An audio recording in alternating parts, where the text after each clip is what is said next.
much. My name's Judy Wiseman, and it's my privilege to welcome you to the 36th 4S meeting. I'm sure it's going to be an absolutely fantastic meeting, and the program looks wonderful, and there's heaps of fantastic things on. I just wanted to say very, very few things. I'll be very quick. One thing I wanted to do was to remind you, is this echoing or is it all right? All right? So. I know I hate these mics. This is, one thing I wanted to remind you of is that this is a co-located meeting, that we're meeting with two other societies. One of them, HSS, is in the Renaissance Cleveland Hotel. SHOT is in the Marriott. I gather that there's programs available for the other societies outside. And I really do encourage you, given it's been, quite an organisational feat to meet in one place, that you take full advantage of it and go to the other societies. The book exhibit actually is in the Renaissance Cleveland Hotel, so you'll have to go down there anyway. I also just wanted to remind you that there is a joint plenary tomorrow evening. This is terrible, isn't it? You can all hear me without this, can't you? I've got terribly loud. No? Oh, all right. Okay, sorry. There is a joint plenary tomorrow evening, which I think will be fantastic. It's in, where is it? I'm just trying to think. It's in the Marriott, called Dealing with Disasters, Perspectives on Fukushima, which the three, we've got a speaker from each society, and I think it'll be a fantastic plenary. So I hope you come to that, as well as our plenary the following evening. What else did I have to say? And I think we're going to have a fantastic banquet, and I personally have already been to the Rock and Roll Museum and was very inspired by it, and I hope you do too, because our theme is rock and roll.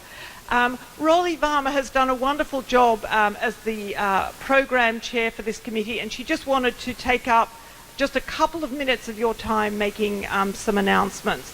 So just hang in there for a moment, and I'll just hand over.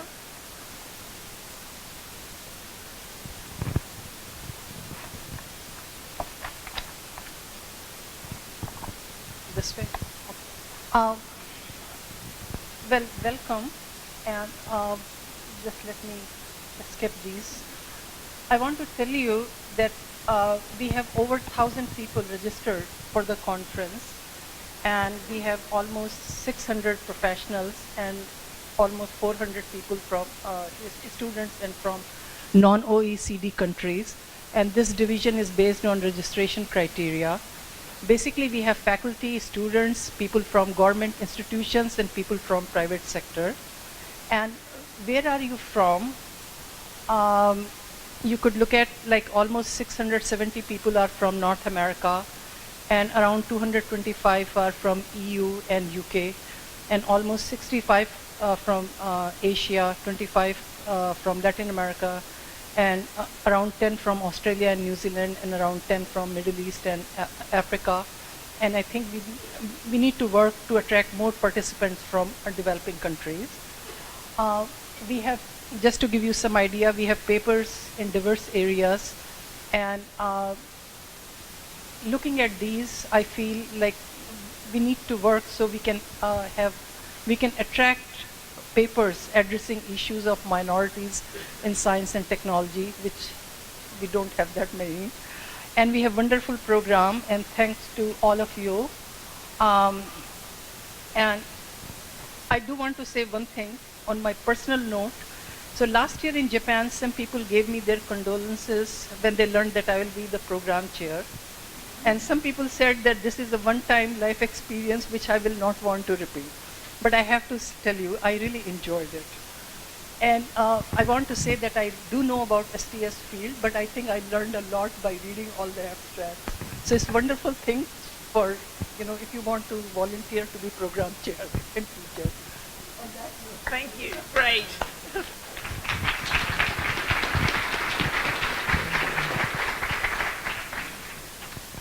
Can I say I'm particularly delighted to be able to introduce this evening's session, which I'll call Adele Clark up in a moment to chair. As you can see, it's about Lee Starr and her work, and it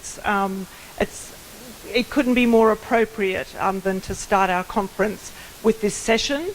It's a tradition for us to give out plaques, which is a very nice tradition, actually.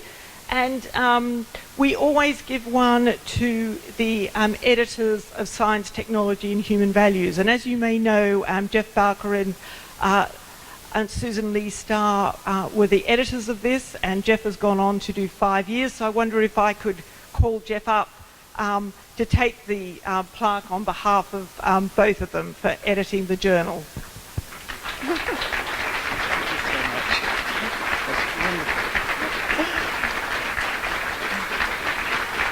Great. Okay. Adele, I'll hand over to you now.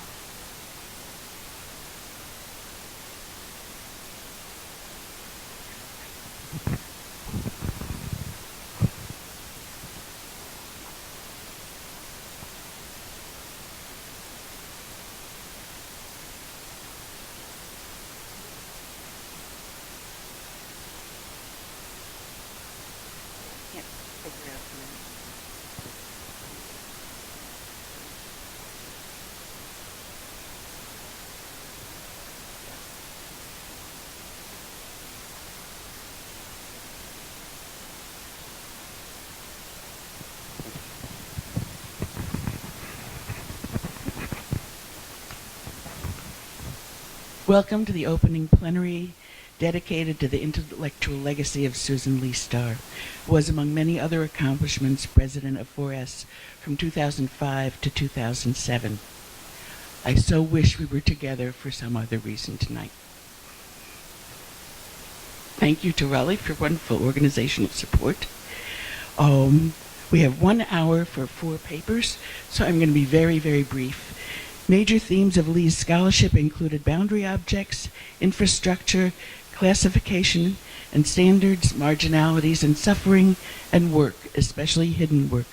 Most will echo through the presentations tonight and will follow the order listed in the program, which is here. Okay, so let me turn it over to Jeff now.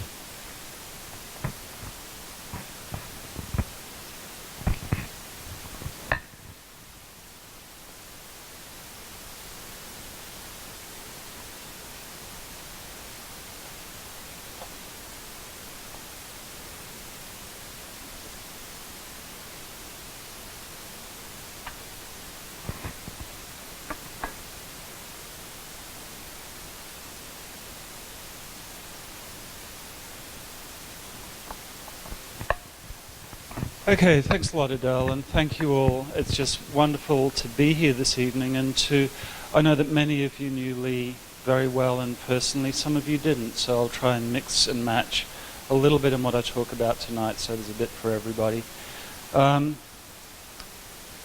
This background first. Lee grew up in rural Rhode Island in a very working class family, and it's a family where you can easily understand concepts like boundary objects coming up. She didn't find out she was Jewish until she was about 14 years old, so that was a huge surprise to her. She'd actually grown up on Jew jokes as a young girl. When she first got an offer to Stanford University on the West Coast, she thought it was a junior college because the name was Leland Stanford Junior, and she'd been told never to go to junior colleges. So she wasn't really to the manner born as far as academia was concerned. It became a consuming passion for her, but one in which there was always a mixture between her personal life and her intellectual life, which I'll talk a little bit about. How clear is that? Can we dim the lights up front? It's pretty visible. Thanks. Okay. So this picture that you can't quite see is a bird. Which will remind many of you of the concept of boundary objects, which is one of Lee's signature concepts, I think. Originally based on research done with Jim Griesmer, looking at the Museum of Vertebrate Zoology in Berkeley. And it's a concept which it's still by far the most downloaded paper within Social Studies of Science, the journal. It's one that I think we've all read and grappled with in one way or another, and it's remained a very rich concept precisely for its mixture of flexibility, its acceptance of disparate logics, that people do not live within one single world and there is no one hegemony, and yet things do work. There is infrastructure which does work in the world, including making whistling noises. Now I decided to look around for where boundary objects could be found in the world right now, and I came across a dizzying collection on the web. This, some of you will recognize, a set of pneumatic tubes. Pneumatic tubes still used in hospitals and libraries around the world right now. That's perfect, thank you. And then in this blog, this led me to wonder whether pneumatic tubes are boundary objects. Lee would have loved this question. I mean, everyone was asking her, well, what's not a boundary object? And this is actually her last paper, which was published in Science, Technology and Human Values, is discussing that very question of what is not, as well as what is a boundary object. Her answer to that question is one which I can but repeat, which is that a concept is useful if it's doing good work for you. If it's not doing good work, don't bother about it. Just think about something else. But boundary objects, I think, has proven to be an incredibly useful and generative idea. Some of you will recognize the plate of onions. I want to talk a little bit about another mixture between Lee's personal life and professional life here. She was allergic to onions, and she wrote a fantastic paper about it once called On the Phenomenology of Monsters, I think it was. But anyway, it's about on being allergic to onions and how you go into McDonald's and they can do everything except remove onions from the burger. And this concept was incredibly useful in our personal lives because it meant that nobody ever cooked onions for us. So she truly appreciated that. But it was also, it was noticing a strange thing, noticing the ways in which people got lost in infrastructure one way or another, that they got forgotten about, sequestered, pulled away, torn apart by what seems to be an incredibly popular, well-working, seamless infrastructure. She was in a lot of pain throughout her life. From about the age of 22, 23, she was in chronic pain, never left her. It did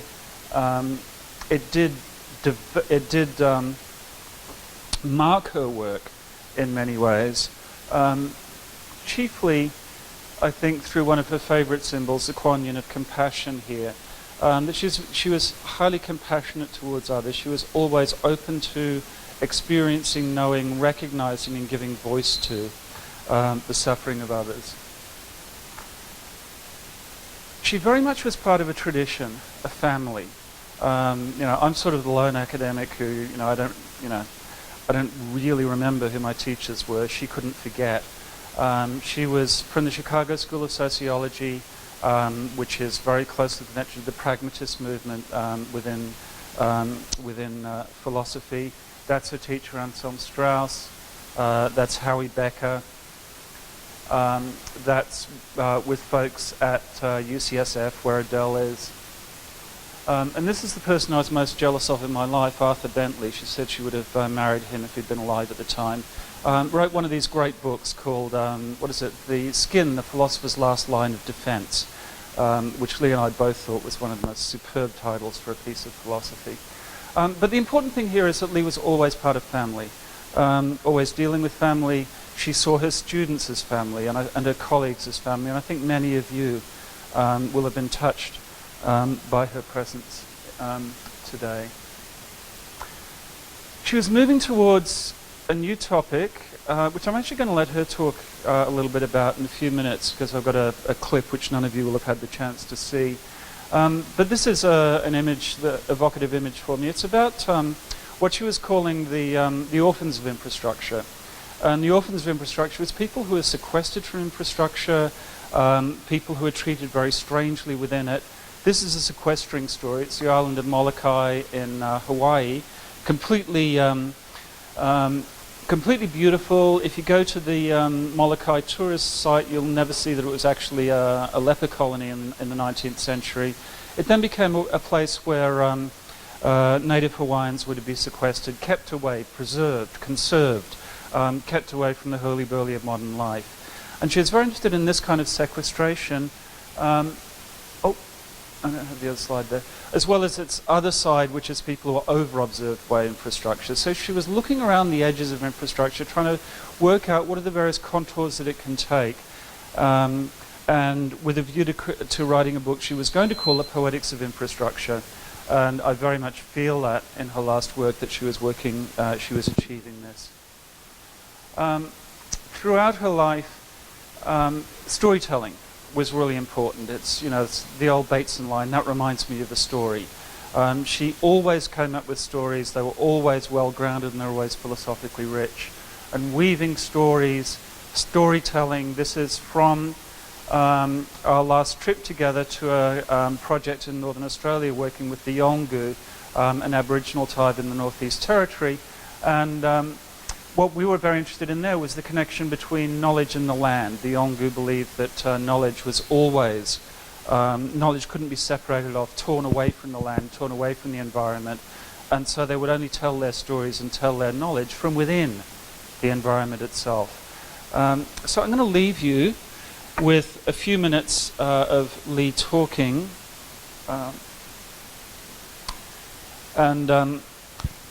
This will be my final word, so I just want to say thank you, one and all, for the love, respect, and that you've shown Lee over the years, and the joy that you brought her. And this is a very fitting occasion. I thank you all very much.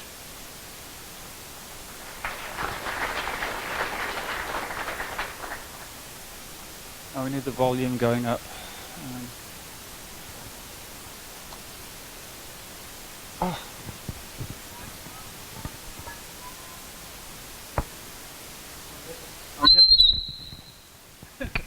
I'll get this back in a second. Is the AV person around anywhere? It's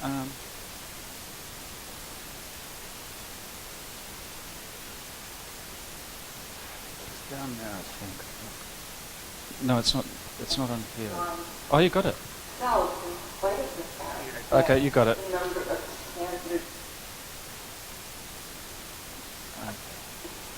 So what becomes single standardized what race, what gender, what ethnicity, what housing harmony. It starts to compose the shadow of the land.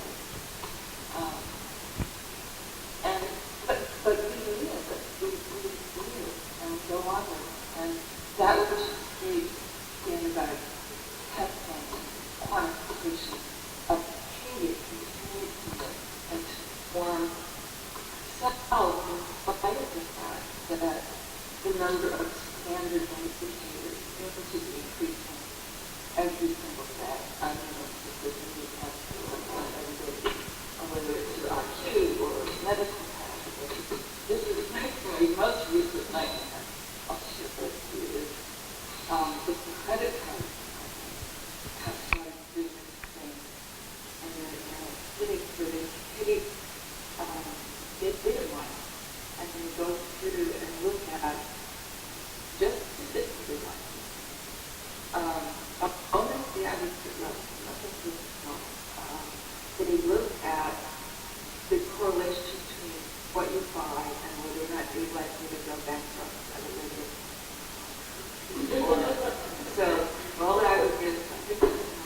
But it turns out, and this, I love this, like, one of the ways that you are safe, you're good at, if you like apply for a mortgage. One of the purchases that would indicate that you are safe is if you buy high quality bird food.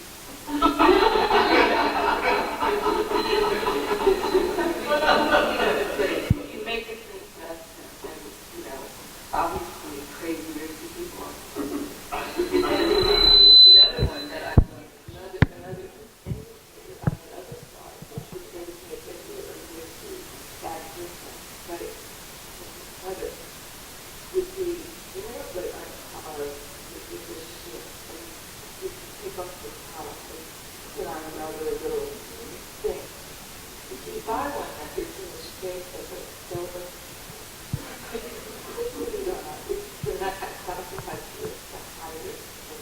You get the indicators that they're using to tell where they're going to make the exhibition, the kind of person that you are, and how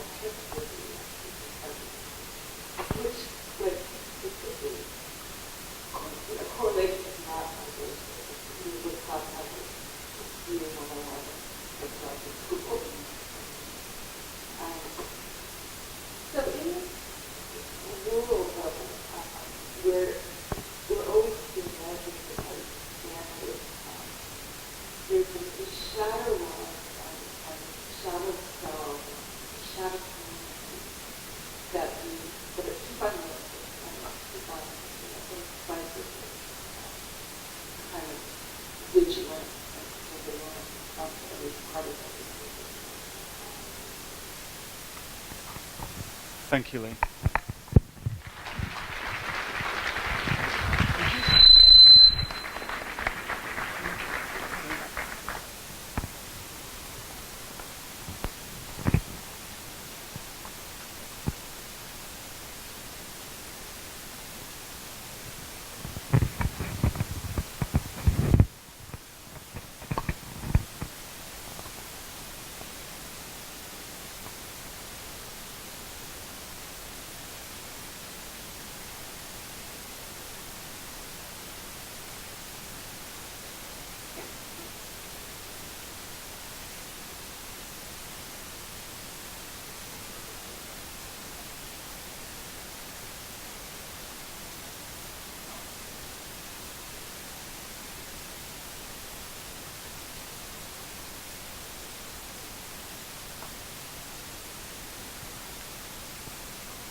Despite the difference in our ages, Lee was several years ahead of me in grad school and was my first and primary mentor in science studies. She quickly became a colleague and best friend of 30 years, who also taught me pragmatism and sibling. At the 4S meetings in 2010, Lee publicly announced that she liked my new anticipation work best of all. And I had to tell her then and tell you all now that this is part of a project I've been doing for several years with Michelle Murphy and Vincian Adams. I also thank Dimitris Papadopoulos, who asked me a provocative question about biolabor. In this paper, one important but relatively unknown part of Lee's extensive intellectual legacy is highlighted: the work of simplification featured in her 1983 paper in Social Studies of Science, as well as her sociology of work. Like boundary objects, simplification is an analytic tool in Lee's legacy, a Bloomerian sensitizing concept that tells us in which direction to look rather than what we should see.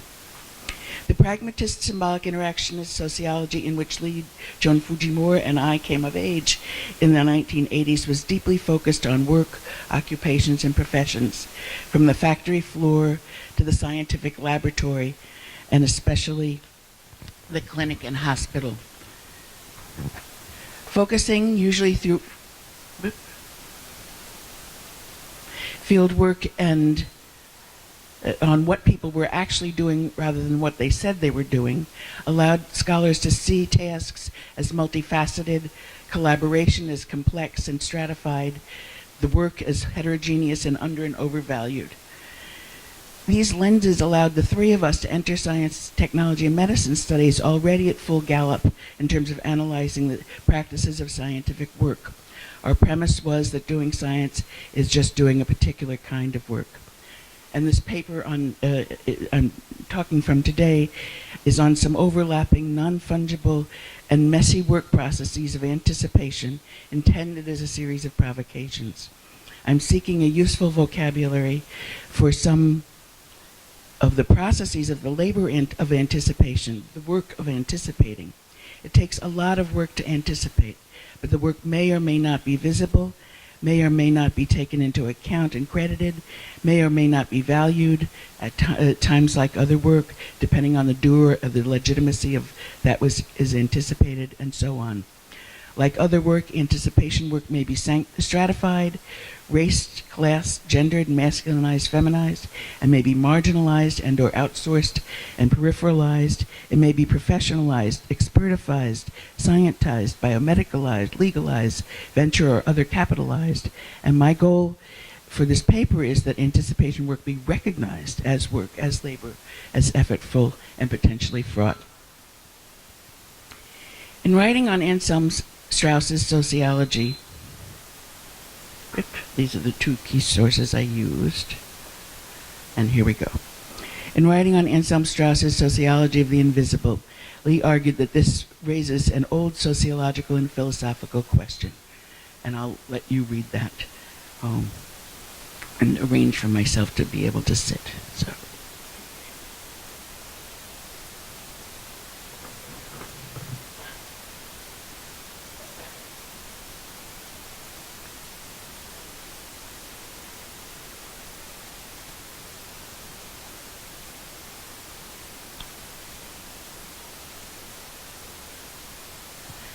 Lee called these abstractions that stand quietly, cleanly, and docilely simplifications. She continued,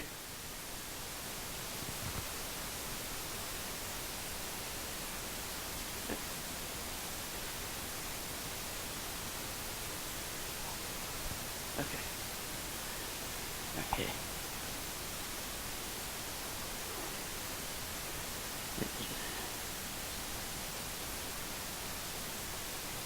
Go forward one. Sorry. That's it. Okay. So the central insight of Anselm's research is not that the visible can be restored, for it was never lost, but that the visible and the invisible are dialectically inseparable. Work is the link between the visible and the invisible. Especially perhaps in the creation of grand theories, but also in the production of classifications, standards, and organizing systems of many sorts, including the educated guesses, so characteristic of anticipation, invisibles are created and reified. This is accomplished by simplifications, deleting discussions of the work that went into their production, who did it, the politics of it, and so on. Deleting the work can be understood by listening to another kind of pattern, patterns in the invisible, such as silences and omissions and areas of neglect. Citing Adrienne Rich and Dorothy Smith, Lee sought to restore agency, to explore the doubled understanding of both the organization of the work and the organization of the deleted work. In the longer version of this paper, I dwell on 3 of the forms of labor of anticipation, which are often, though not always, invisible and deleted. First, I take up abduction, the feedback loopings from empirical elements to conceptualizations of them through which we produce and perform anticipation. And my focus there is on some of its roots in pragmatist philosophy and how guessing is work. And I then turn to Lee's work on simplification. And last, I also deal with hope. And these 3 processes of abducting, simplifying, and hoping may occur in heterogeneous orderings and combinations, often simultaneously. Hope, for example, can be engine and outcome, and there are different tasks involved in each. Quote. Okay, next one. They're often held together by what Anselm Strauss called articulation work. This is work that organizes the doing of particular tasks or set of tasks that require cooperation and coordination to accomplish properly. It may require efforts to get things back on track in the face of the unexpected, and modifies action to accommodate unanticipated contingency. Tonight I'll focus on the work of simplification. Lee's paper centered on neuroscience at the turn of the 20th century, later the basis of her book, Regions of the Mind. And I seek to generate here what Schwalbe and colleagues call generic processes from her more empirically embedded analysis of work in the neurosciences. This generalizing is not about what or a thing, but about the hows and how-tos. And she did this very nicely in the Boundary Objects paper as well. Click, Jeff, please. Yeah. So Lee starts her paper with a quote from pragmatist philosopher William James. The facts of the world in their sensible diversity are always before us, but their theoretic need is that they should be conceived in a way that reduces their manifoldness to simplicity. The simplified result is handled with far less effort than the original data. And I'm arguing that simplification is a basic process, not only of scientific work, and that is requisite for abduction. Lee wrote the following about simplification, which I've edited, as you can see.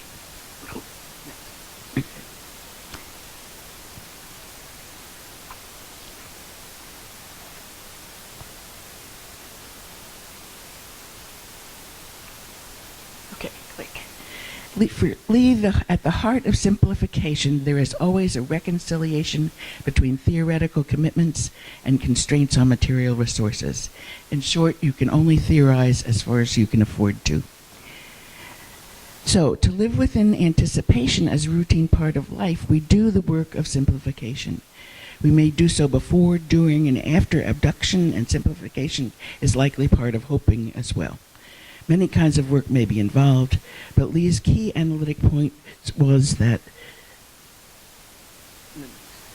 the units of analysis employed are tasks and activities, not individuals or their allegiances. And it's one of the most powerful insights of all. The core work of simplification, according to Lee, included key tasks of simplification. And I'll let you read them.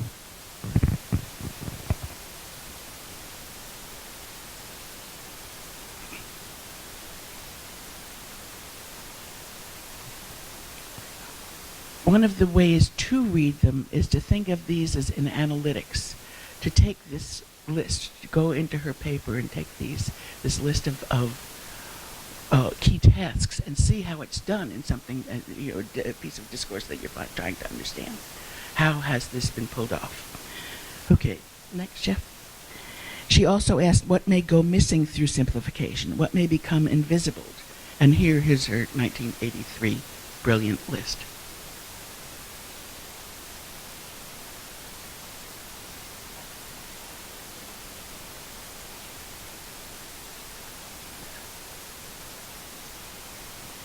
So what goes missing via simplification in science are the processes, work, and relationships that might disallow science from appearing objective, inevitable, or the culture of no culture.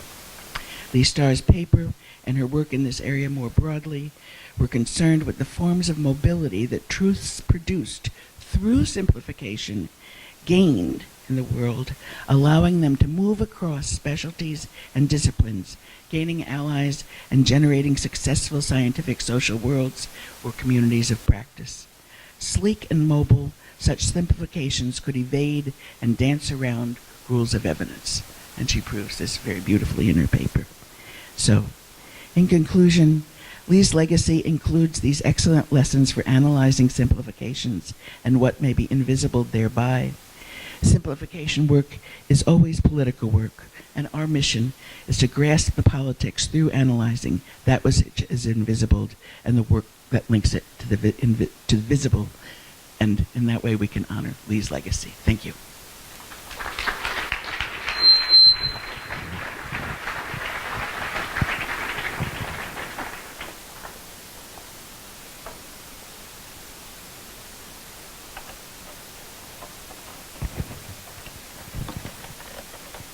Okay, who's next? Larry?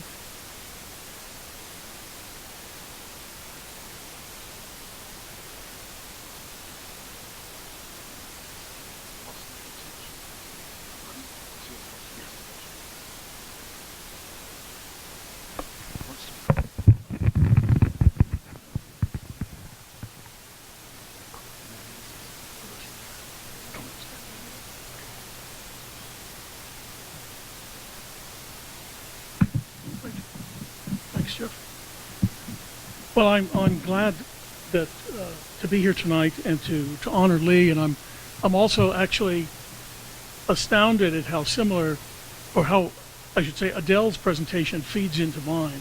And in fact, I will skip over the things that Adele has already done such a nice job of explaining.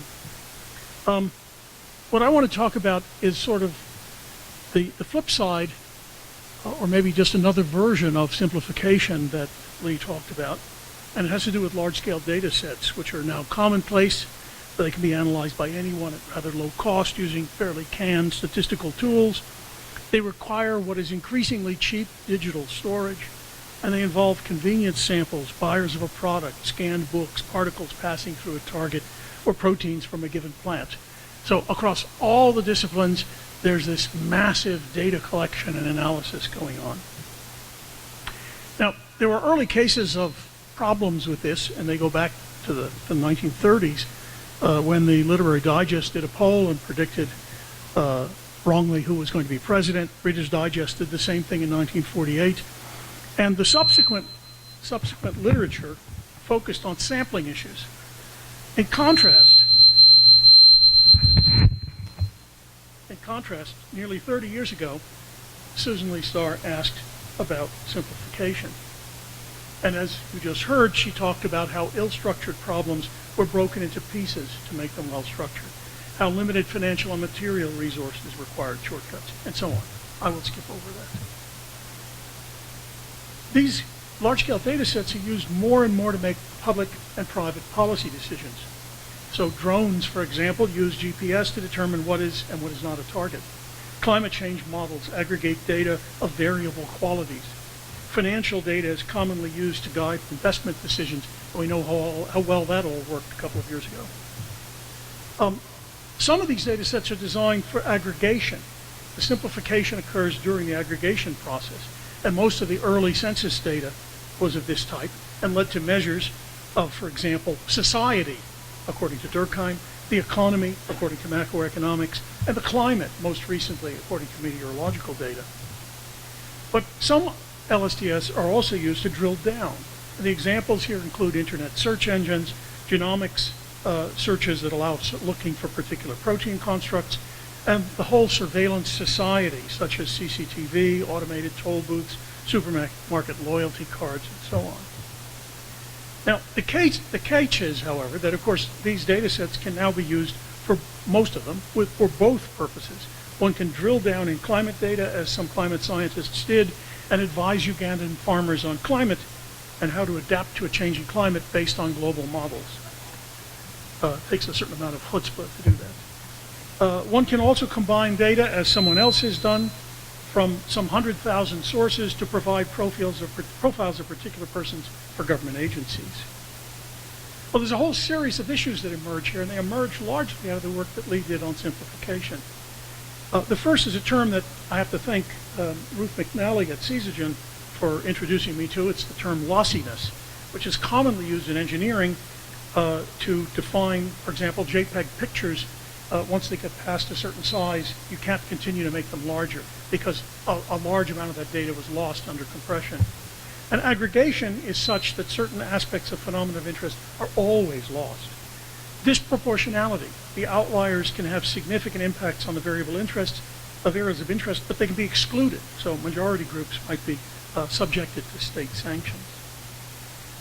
One can also allow one to gain clarity by distancing oneself through the phenomena, from the phenomenon of interest.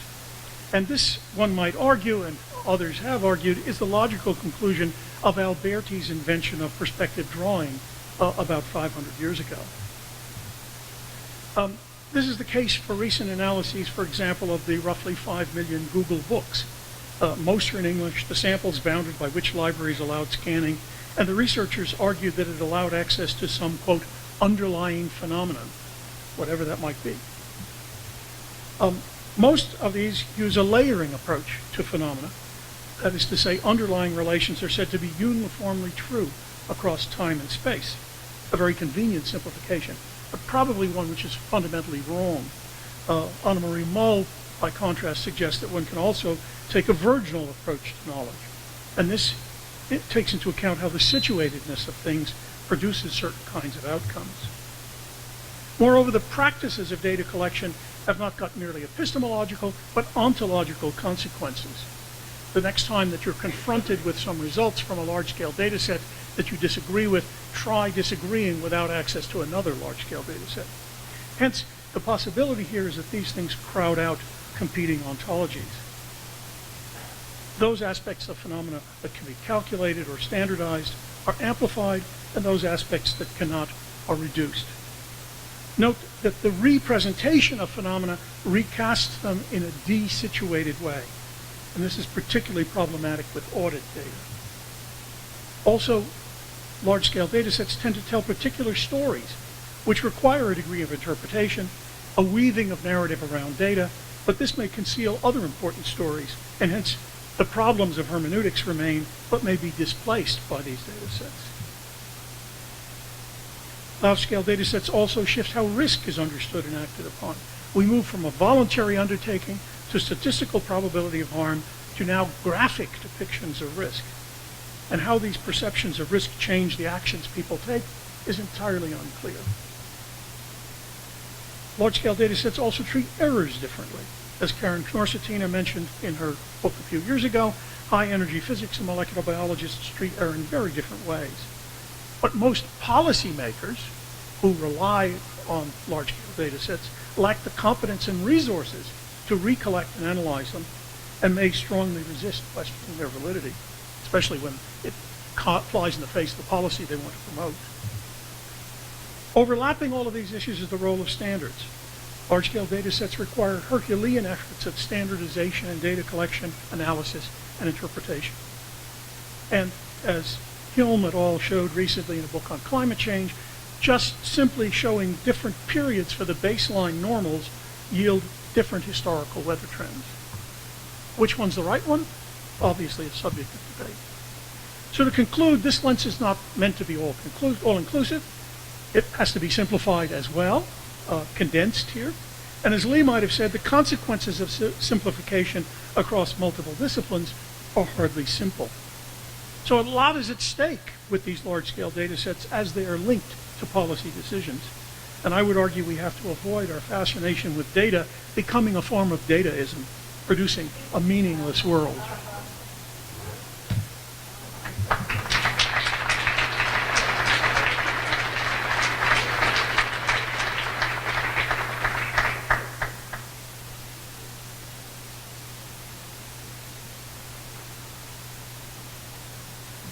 Oh, what a hard group of people to follow. Luckily, for me, I get to rely on a set of slides that Lee herself put together. And I'm very grateful for that at this moment.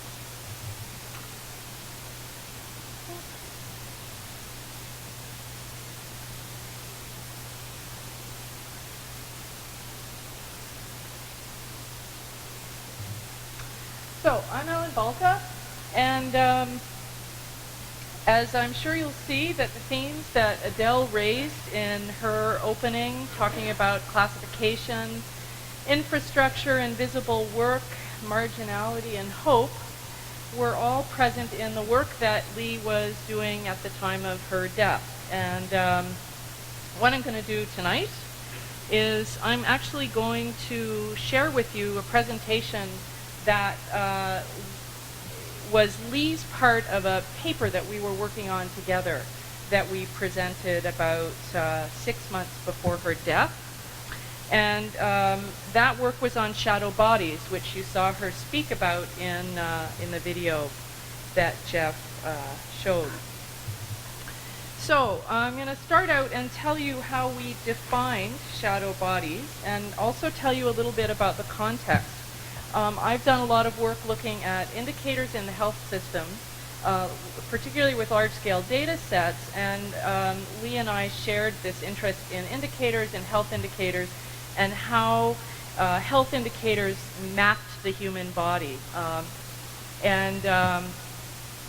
We defined shadow bodies as a reflection that are born out of partial illuminations, that they're partial views of bodies derived from illumination of some aspects of the body, which, like shadows, leave others underemphasized and less visible.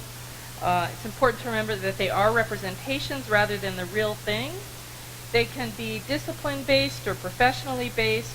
They reflect important social constructs in society, such as risk as a legal construction, and they're constructed through paper and computer-based forms, tradition, such as disciplines and professions, and often are aided in their construction by information systems which yield some things visible and other things more visible. The qualities of shadow bodies include that they're created by the fragments that are measured and by the unaccounted for and invisible spaces left in between. And of course, Lee would remind us that their existence has both personal and political consequences. So, what did Lee have to say about shadow bodies and how they make us human? The first thing that Lee was very concerned about in her work is what were the borders of the bodies, and whose bodies were we talking about, whose experiences, and whose sensoria. As Jeff has reminded us, Lee struggled a lot in her life with issues related to pain. And one of the things that she was very concerned about and interested in were some of the ways that matters of pain and different kinds of pain were represented or were not represented. She was very concerned with notions of multiplicity and complexity law, as Larry just pointed out, and spoke of a welter of Western scientific folklore resting on single and simple assumptions or chains of evidence, and was often quick to point out that simplicity trumps complexity often, and often with great consequence. I was thinking about Lee earlier today, and I have to say that the first thing that popped into my mind is not otherwise classified. And that was certainly one of the things that Lee was concerned with, is what popped up in those residual categories, and why did those residual categories exist? They existed for reasons of silence and absence. Those things that fall into those residual categories often are residual because the object is unspeakable. Certain kinds of silencing have occurred. We pass, many of us, and things are miscounted as a consequence. Often because objects are too complex or complicated in the sort of regimented world of indicators, and because it's beyond the technical capacity of the systems that we work with, including, for example, the unexpected sequelae that many of us suffer when we have health issues. We just can't build systems that allow us to capture those in any kinds of meaningful ways. And because the objects of lived experience are disbelieved by data collectors, respondents are classed as crazy or disorganized, or sometimes simply foreign. People can be devalued and stigmatized, and experiences therefore often become residual, unimportant, and are considered too much the minority view to be reflected in the existence of those categories. What kinds of things live in residual categories?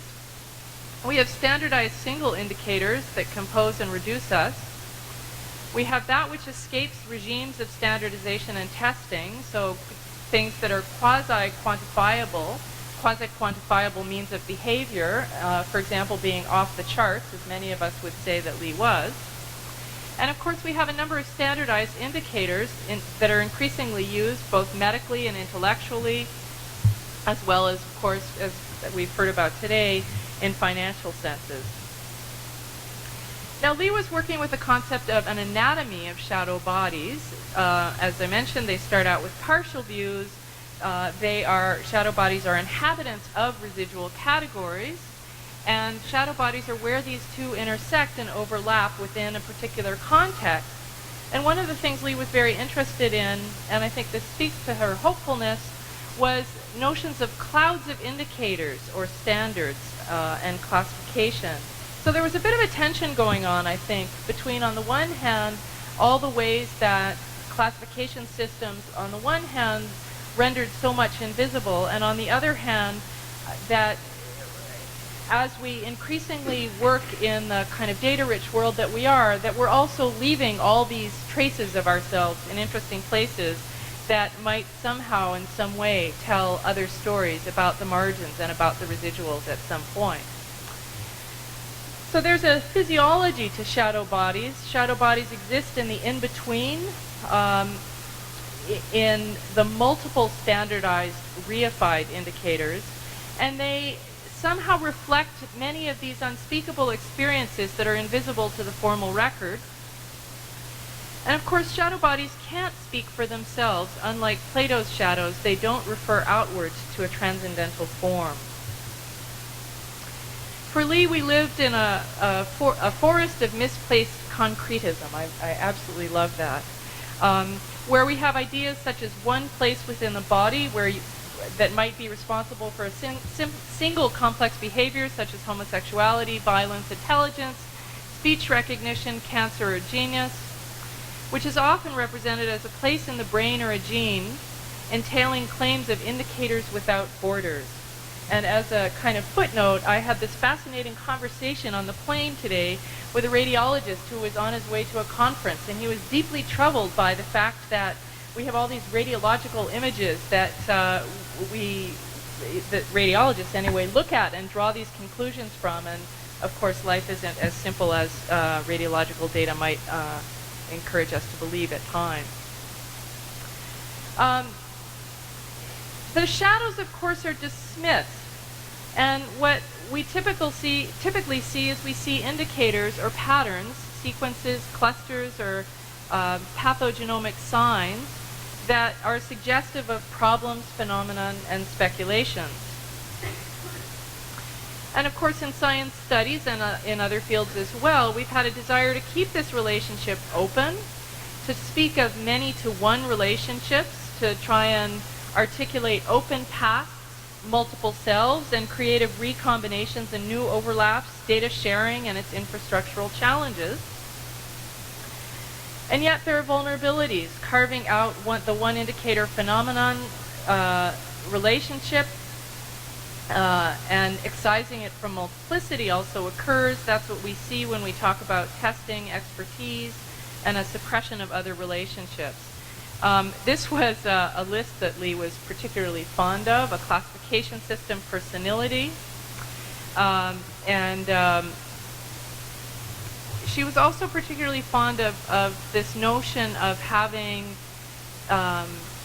scales of measurement that weren't, in a definitive sense, calibrated. And she didn't actually know that this type of a scale existed. And this actually comes off of a standard instrument used for measuring knee pain, actually, following arthroscopic surgery. In this way that indicators exist, there's a purification that goes on where we have indicators that delete context and simplify causality and narrow our lexicon through testing, gatekeeping, discarding of anomalies, ownership of tests,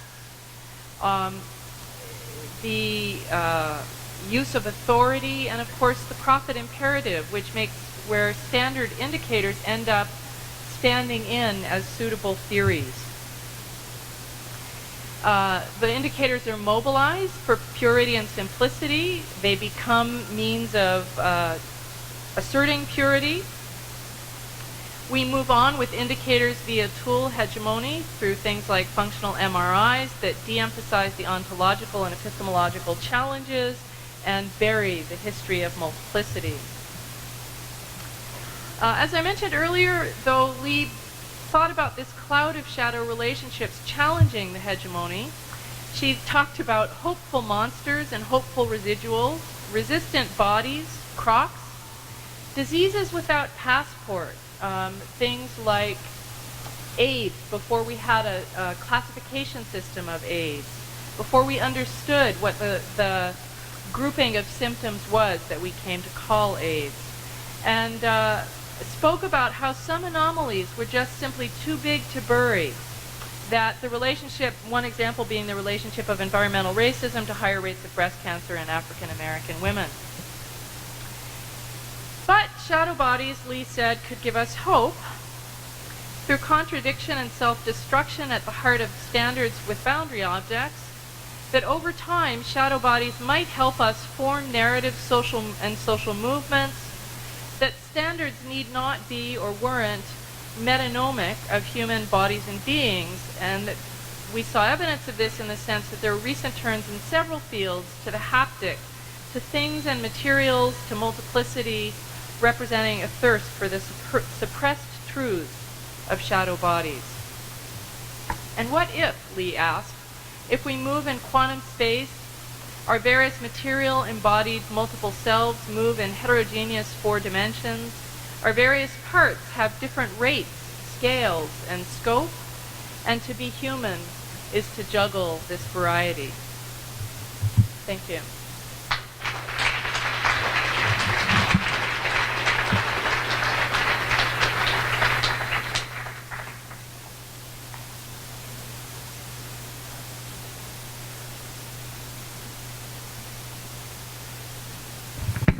Hi folks, we've got about 15 minutes now. If anyone would like to make comments, queries, assertions, statements,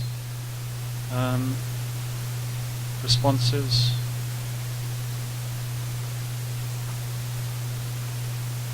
Yes, Trevor.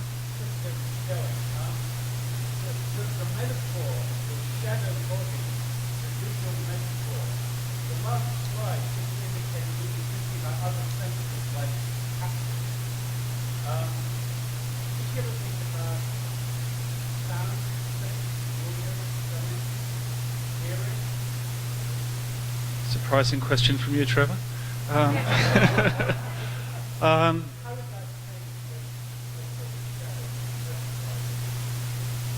I think it's an extremely interesting question. I mean, on the haptic, let me think about the haptic for a second. I mean, one thing there that she was very aware of was texture. And texturing, I think, is something that we notice, clearly in the sound world as well as in the other world. And there are certainly, there are certainly ways in which that texturing, which the haptic can provide through, understanding different fabrics, different kinds of ways of dealing with reality. Sound also is often, in this form. It's often this blasting hegemonic form that comes out. And there's a sense of other voices that you don't hear, other themes that you don't hear. I mean, I would certainly see ways of developing that, in terms of the metaphor of opera, and the use of motifs in opera. But I don't think Lee specifically thought in those terms.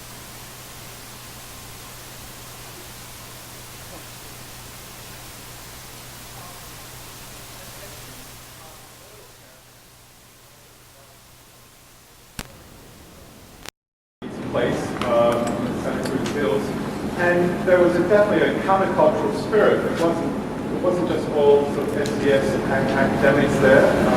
There were various people with names that were, I can't remember, but they were very countercultural names. But the stories people told were very moving. But in a sense, the sense that Jeff gave us a little glimpse of at the beginning, just talking about her his early life, we got a much stronger sense of someone who was formed in the counterculture of the 1970s, formed in this place where people believed they could create new societies or bits of new societies within the dominant pole of the other. And I think, it's led me to keep thinking about the difference, about the countercultural formation. One strand of the formation of what we have here today in the social studies of science is that countercultural thing, which was very clear in Lee's own life work. And I think it's also clear in that theoretical framework where you say, we've got to simplify so people can do the work, but then we bring in all the things that are then being suppressed or pushed out or marginalized or peripheralized and so on. And then we try to get some hope out of actually solidarity among those things which got left out. So I just invite everyone to do some reflection or some consciousness raising groups about the role of the counterculture in this profession, in this field. Yeah, I think that's absolutely true, Peter. That's a great comment. I'm going to invite the other speakers to see if they have a response as well.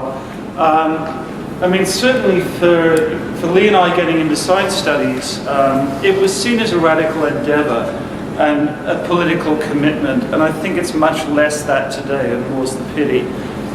Lee's first publication that I know of was in an edited volume with Drew Hubbard, which was Women Writing About Biology, Writing About Women, I think was the title of it. It was a fantastic piece of work.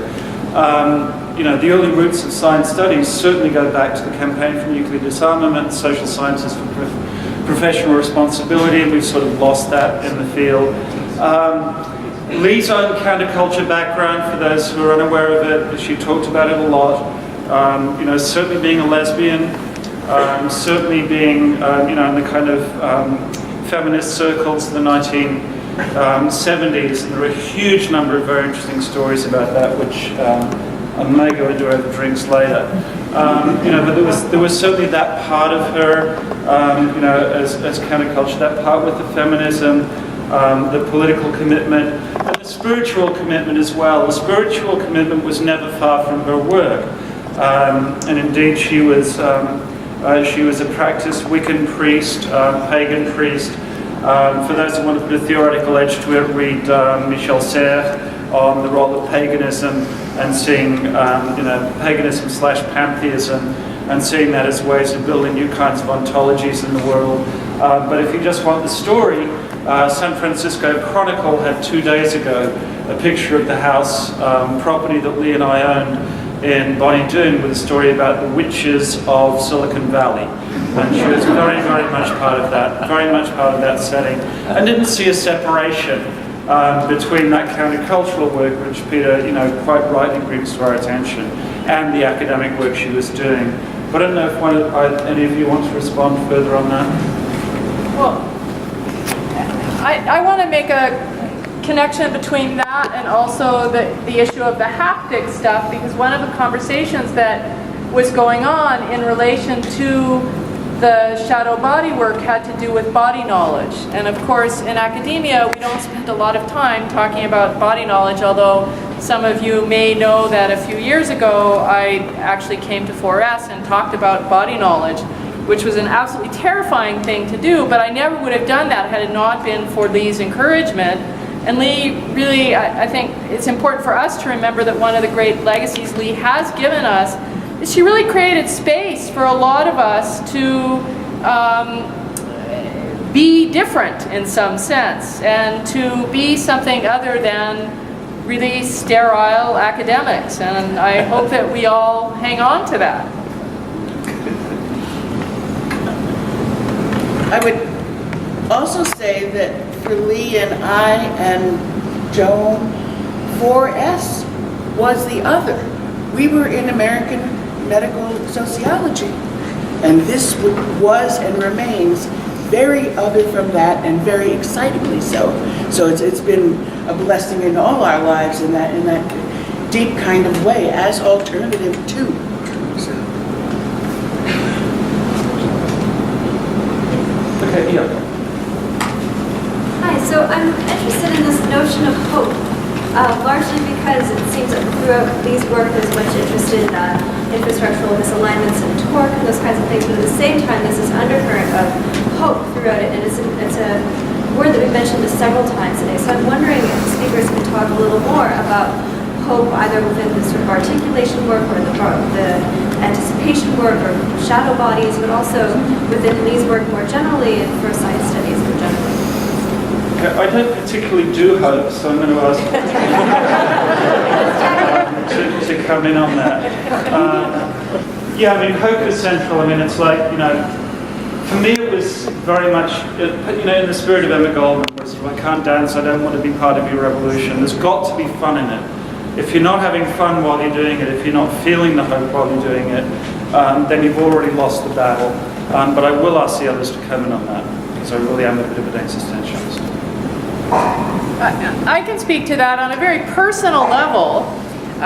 When I needed hope, Lee was the person I picked up the phone and called. And, academia can be a pretty brutal place, and it wasn't always a picnic for Lee, certainly. And in spite of that, she somehow remained hopeful, and she somehow actually was able to communicate that hope to lots of the rest of us.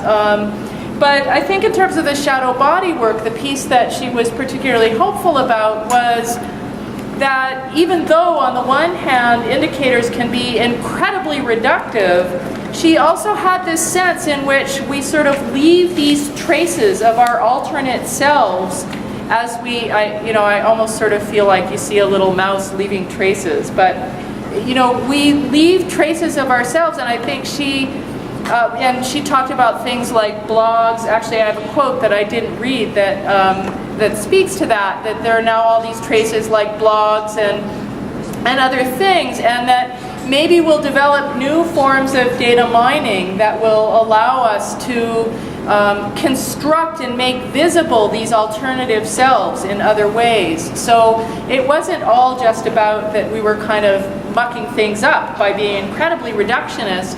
There was also this sense in which the creation of these what ends up in the not otherwise classified categories could in some sense help us create a broader sense of how we as a culture understand ourselves. Larry? I guess I would just add that I also don't study hope, as Jeff suggested. But about 3.5 years ago, I think it was, I sent an email to Lee, and I said, I'm writing this book, and you're really the only person I could think of who could actually give me some good feedback on this. And much to my shock and amazement, she not only embraced it, but over a period of about 8 months, we went through almost the entire manuscript. I mean, nobody gave me any kind of feedback to the degree that she did. And I think that was part of that personality that she had. This was a subject that she found fun. It was fun to talk to somebody else who was interested in some similar things, although coming at it from a very different angle. Incidentally, I should note my kids always thought that my wife and I were hippies, but in fact, we never went through that. We were in West Africa at the time. But there was a kind of amazing relationship there with Lee that I don't think I've ever felt with anybody else in academia. And then she introduced Larry and I. I mean, that was the sort of thing she would do. She would just drop you an email and say, you need to meet this person. He's coming to Vancouver. This is a true story. And I don't know what you're going to talk about, but I'm sure you have a lot to talk about. And I think as the sequence of papers demonstrated, that was absolutely true. Yep. We've got time. I feel a press of drinks coming on, but we have time for one more comment or query or... Yes. What? I just want to reinforce the comments that have just been made. One of my fondest memories of Lee was when at the 4S meetings in Vienna, she asked if she could accompany me to the high holiday services at the one remaining synagogue that the Nazis did not manage to destroy. And we had a wonderful dinner afterwards and sort of bonded over that. And as I was listening to the presentation today, I had this odd feeling that there was a kind of doubleness in Lee that has been expressed. And I just want to push STS to go further in the direction of, I don't know, maybe it's the roots of the counterculture, but I think it's the hope that Jacques Derrida, for instance, talks about as the world to come, democracy to come, that all of our utopian ideas are embedded in the concrete world within which we live, but we have to push it forward.